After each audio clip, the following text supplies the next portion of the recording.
All right, y'all, in this video, we'll be going over hip internal rotation PAILs rails in a 90-90 position. You won't need anything at all, although some of you may want a yoga block or a few yoga blocks for stability. And so we're gonna set ourselves up in a 90-90 position, right? So front leg is an external rotation, back leg is an internal rotation. We're gonna be targeting that back leg.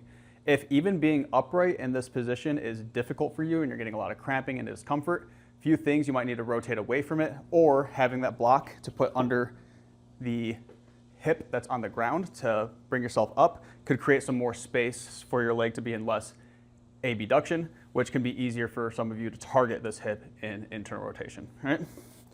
Additionally, you can use a block with the opposite hand and to give yourself some more support along the way.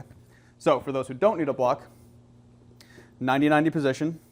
Again, front leg is an external rotation, back leg is an internal rotation. This is the leg we're targeting.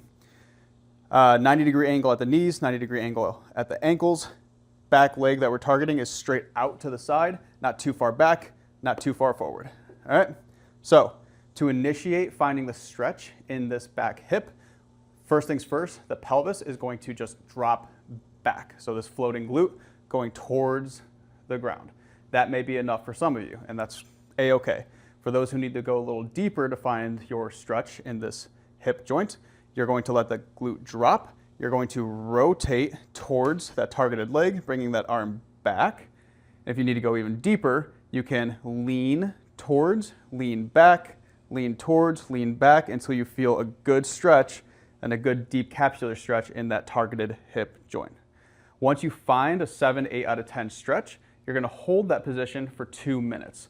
So passively hold that stretch for 2 minutes. After that 2-minute hold, we're going to do our PAILs contraction. PAILs contraction in this position is rotating at the hip so that the inside of the foot gets heavier into the ground. I'm not pushing through my ankle. I'm not pushing through my knee. I'm not having my knee and ankle get heavier. I'm rotating at the hip so that the foot is driving through the ground. So PAILs contraction is engaging that hip joint so foot gets heavier at 10%. 20, 40, 60, 80, 100% safest max effort, kind of ramping up to that 100% safest max effort. Once we get to that point, that is our full PAILs contraction. You hold that contraction for 15 seconds.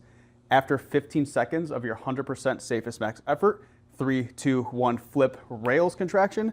Pelvis doesn't drive forward, nothing moves. All you're doing is 100% effort the opposite direction through rotation of the hip, trying to get the foot off the ground.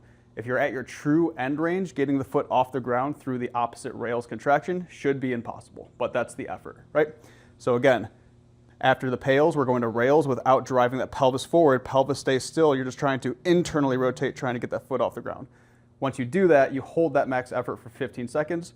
3, 2, 1. When you relax, see if you can drop that pelvis deeper, rotate further, lean further into your no end range. Deep breath in, slower breath out, and then come on out.